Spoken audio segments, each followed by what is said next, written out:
Bonjour à tous, shalom à tous. Donc là, aujourd'hui, on va parler du thème donc, de l'amour. L'amour de Dieu et l'amour du monde, c'est pas du tout la même chose. Aujourd'hui, c'est un thème que nous écoutons partout.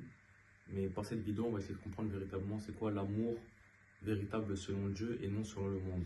Nous allons prendre un premier passage que nous connaissons tous, Jean chapitre 3, verset 16, qui nous dit: Car Dieu a tant aimé le monde qu'il a donné son Fils unique, afin que quiconque croit en lui ne périsse point, mais qu'il ait la vie éternelle. C'est ça la véritable définition de l'amour. Car Dieu, il a tant aimé le monde, qu'est-ce qu'il a fait? Il a donné son Fils unique. Et quand le Fils est donné, la vie est donnée. Dans 1 Jean, on va nous dire quoi? C'est celui qui a le Fils qui a la vie. C'est-à-dire que premièrement, l'amour de Dieu, c'est quoi? C'est de donner le Fils pour que des personnes puissent être sauvées. Le passage que nous connaissons tous, celui qui m'aime, c'est celui qui garde mes commandements.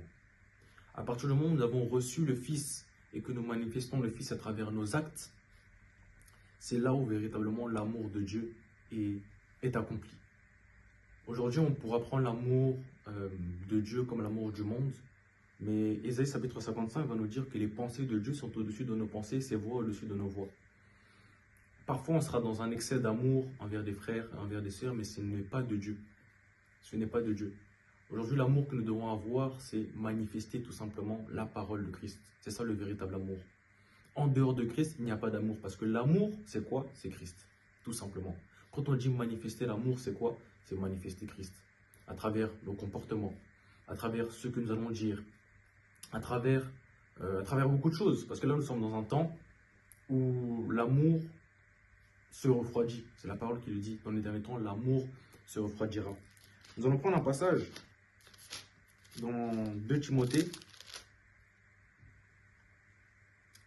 2 Timothée chapitre 3, du verset 1 à 5, on nous dit: Sache que dans les derniers jours, il y aura des temps difficiles, car les hommes seront égoïstes, amis de l'argent, fanfarons, hautains, blasphémateurs, rebelles à leurs parents, ingrats, irreligieux, insensibles, déloyaux, calomniateurs, intempérants, cruels, ennemis des gens de bien, traîtres, emportés, enflés d'orgueil, aimant le plaisir plus que Dieu. 5. Ayant l'apparence de la piété, mais reniant ceux qui ont fait la force, éloigne-toi de ces hommes-là. Donc on nous fait comprendre que par cet amour-là qui va refroidir tout ce que nous avons énoncé ici, beaucoup de personnes seront dedans. On va prendre des exemples concrets. On nous dit qu'aujourd'hui on a l'amour, mais on voit que nous sommes rebelles à nos parents. Toi qui regardes cette vidéo, moi-même, parce que si je parle à moi-même le premier, est-ce que je manifeste véritablement l'amour de Christ? Parce qu'on pourra, tellement qu'on aura peut-être cet aspect de se dire qu'on est spirituel, etc. Et bien nous, c'est là notre relation personnelle avec Dieu. Mais il faut qu'on puisse voir aussi les œuvres. On nous dit que la foi sans les œuvres aujourd'hui est morte. Une fois que nous avons reçu l'amour de Dieu en nous, l'amour doit se manifester aussi. Parce que Dieu, il a tant aimé le monde, ok? Mais il a fait quoi? Il a manifesté l'œuvre de la croix. Tout l'amour, c'est l'œuvre de la croix. Donc, on se dit, on fait une introspection de nous-mêmes, comme Paul le dit, examinez-vous vous-même. On nous dit avoir l'amour. Est-ce que tu es égoïste? Est-ce que tu es ami de l'argent?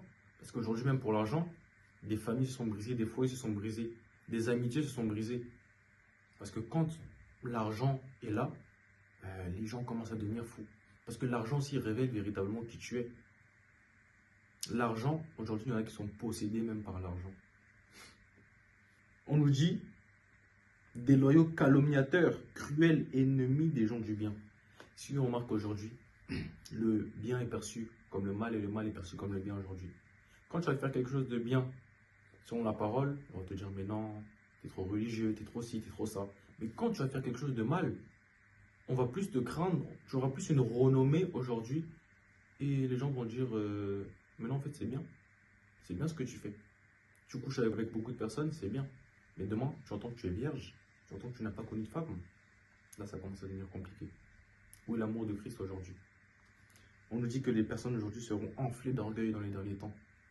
Aujourd'hui, on n'apporte plus Christ pour manifester l'amour, on apporte Christ pour que la gloire puisse nous revenir. On comprend que l'amour de Christ n'est pas là. L'amour de Christ n'est pas là. À se dire en fait que ce n'est pas nous qui avons choisi Christ, c'est Christ qui nous a choisis. dès le ventre de notre mère. Nous ne pouvons pas nous enorgueillir. Nous ne pouvons pas nous enorgueillir. Quand ces pensées-là viennent, fléchissons véritablement les genoux et demandons pardon à Dieu, afin que nous puissions avancer d'une vie nouvelle. Maintenant, dans ces derniers temps, comment manifester aujourd'hui l'amour concrètement? Parce qu'il y a beaucoup d'exhortations, etc. Amen. Mais dans le concret, il faut vraiment qu'on puisse faire des introspections pour que ça puisse faire du mal aussi à notre chair.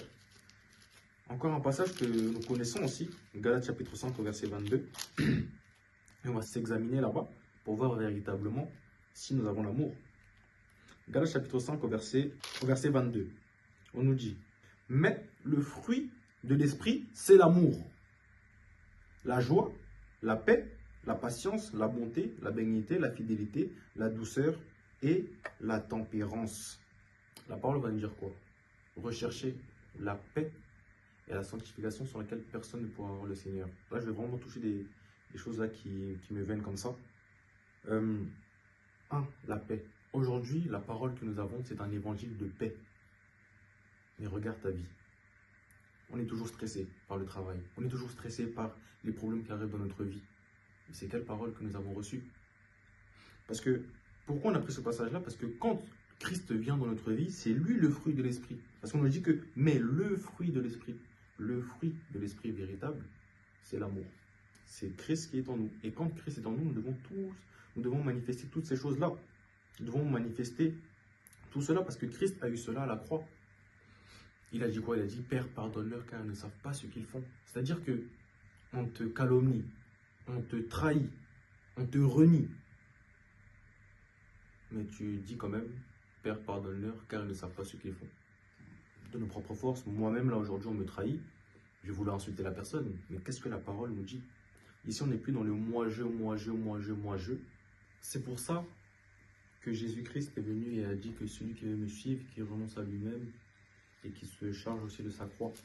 Donc on voit aussi que l'amour aussi c'est le renoncement aussi à soi-même pour l'intérêt aussi de l'autre. Philippiens chapitre 2 au verset 6 on nous dit, lequel existant en forme de Dieu n'a point regardé comme une proie à arracher d'être égal à Dieu, mais s'est dépouillé lui-même en prenant une forme de serviteur, en devenant semblable aux hommes, ayant apparu comme un simple homme. Il s'est humilié lui-même, se rendant obéissant jusqu'à la mort de la croix. Donc on va voir que l'amour véritable du Seigneur Jésus-Christ l'a manifesté. Il n'a pas regardé d'être égal à Dieu, mais il s'est fait sous la forme d'un serviteur. Et c'est véritablement ça l'amour, c'est rechercher l'intérêt de l'autre. C'est rechercher l'intérêt de l'autre. Et pour appuyer cet argument-là, on va prendre un Corinthiens chapitre 13, du verset 4 à 8, on nous dit, l'amour est patient, il est plein de bonté. L'amour n'est point envieux, l'amour ne se vante point. Il ne sent point d'orgueil, il ne fait rien de malhonnête. Il ne cherche point son propre intérêt. Il ne s'irrite point, il ne soupçonne point le mal, il ne se réjouit pas de l'injustice, mais il se réjouit de la vérité. Il excuse tout, il croit tout, il espère tout, il supporte tout. L'amour ne périt jamais, les prophéties prendront fin, les langues cesseront, la connaissance disparaîtra. On va toucher seulement un point, que l'amour pardonne tout. Aujourd'hui, combien de chrétiens n'arrivent pas à pardonner? Ça peut être compréhensible, aujourd'hui il y a des choses qui nous arrivent dans notre vie, c'est compliqué. Il y a des gens qui ont subi des choses véritablement terribles. Mais ce qui va nous aider à pardonner, c'est regarder à la croix. Nous qui sommes infidèles, Dieu demeure fidèle. Même à la croix, il dit, Père, pardonne-leur car ils ne savent pas ce qu'ils font. On va croire que c'est les démons de notre famille. On va croire que c'est les sorciers de notre famille, alors que c'est tout simplement toi le problème. C'est tout simplement moi le problème. Tu ne pardonnes pas. Tu ne pardonnes pas. L'amour véritable pardonne. L'amour véritable ne fait rien de malhonnête. C'est pour ça qu'on nous dit que les prophéties prendront fin, les langues cesseront, la connaissance disparaîtra. Mais l'amour ne périt jamais. Que la paix de Christ soit avec vous et que ça soit vraiment une prière, que Dieu nous apprenne à aimer comme lui aussi nous a aimés. Car la parole va nous dire que j'estime que les souffrances actuelles ne sont pas comparables à la gloire à venir. Soyez bénis.